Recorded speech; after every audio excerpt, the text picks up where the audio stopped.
The first sign that something was wrong came in the form of a phone call from her sister. But that was later. The beginning was far quieter, the kind of quiet that fools you into believing your life is stable. My wife, Claire, stood in our kitchen packing a small suitcase with clothes that smelled faintly like lavender. She said she needed a solo retreat.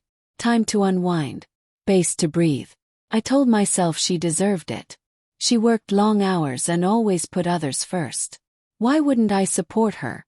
She smiled while zipping the bag.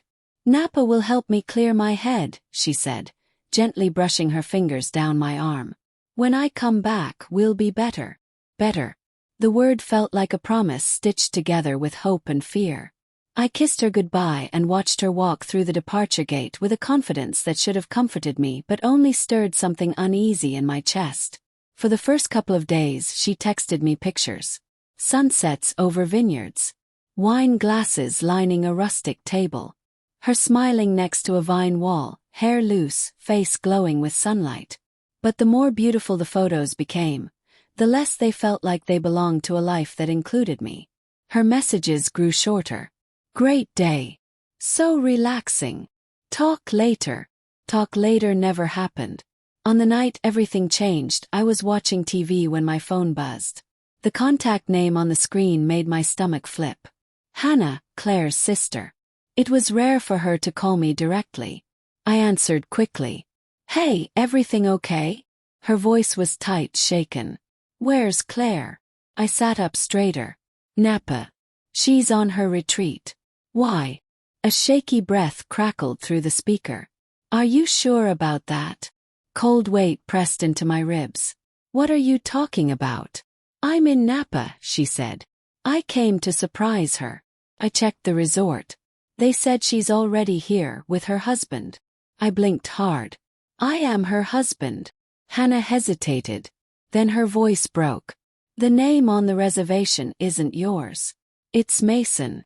My vision blurred for a moment. Mason. Claire's ex. The one who vanished after breaking her heart years ago. The same man she swore she despised. Hannah kept talking. I saw them. Holding hands. Checking in together earlier. I didn't know what to do. I thought maybe I misunderstood. But I saw them go into the same villa. The room tilted.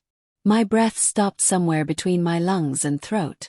Send me the address, I said, voice steady in a way that terrified me. She hesitated. Do you want me to confront her? No, I said. Let me. Packed a bag without thinking. My hands moved with a quiet fury. Toothbrush. Wallet. Betrayal doesn't give you time to plan. It throws you into motion before your brain catches up. Driving through the night felt endless. The highway stretched like an accusation in front of me. Every mile deepened the truth. She didn't need space. She needed him. By the time I reached the vineyard resort, the sun was rising. The sky was tinted pink like the stain of a bad memory. I parked and walked to the reception desk, heart hammering. I'm here to see my wife, I told the clerk. Claire Bennett.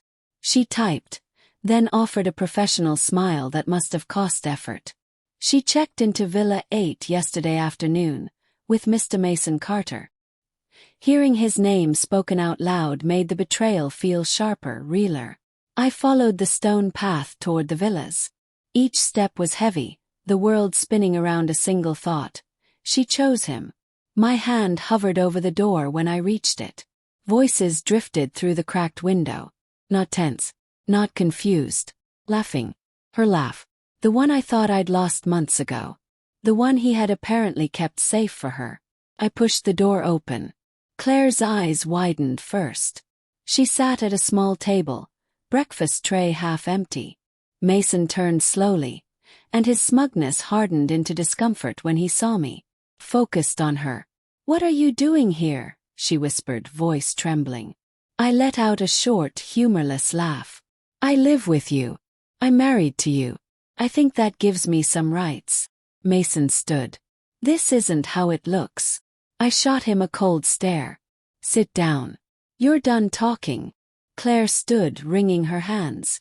I'm sorry. I didn't want you to find out like this. Like what? Asked. Like I wasn't enough. Like you traded a life you promised me for a vacation fantasy. Her lips quivered. I needed to remember who I was before everything got so heavy. And he helps you remember. My voice cracked, raw and exposed. She looked away instead of answering. He reached out months ago, she admitted quietly. I didn't plan for this to happen. But when we talked, I felt alive again. I didn't feel trapped. I stepped back like her word had struck me. I never wanted to trap you. I loved you. She reached toward me, tears slipping down her cheek. I know. That's what made it so hard. My heart buckled. Then why didn't you talk to me? Because I was afraid you'd fix it, she said. And then I'd lose myself again. The truth was a brutal punch. She didn't want us saved. She wanted escape. I nodded slowly. Then go. Be with him. But understand something. She lifted her eyes, hope flickering in them like a dying flame. You didn't leave to find yourself, I said. You left to find permission to become someone who could do this. Mason shifted uncomfortably. Even he looked ashamed. Claire sobbed. I never meant to hurt you. But you did, I replied. And you did it deliberately. The silence afterward was suffocating. I picked up my bag and turned toward the door. She called my name, but her voice no longer felt like home. I walked out into the fresh, wine-scented air. The sun warmed my face while my heart froze inside my chest. Hannah was waiting near the parking lot. When I approached, she opened her arms without a word. I fell into her embrace, the grief too heavy to hold alone. She doesn't deserve you, she whispered. I didn't respond. I didn't believe anything yet. As I drove away, I looked in the rearview mirror one last time. Claire stood outside the villa, arms wrapped around herself, shivering in the morning light. Maybe she had really found herself. But what she found wasn't a better version. It was someone I no longer recognized. And for the first time since she left, I realized I wasn't the one who needed saving. I was the one finally escaping.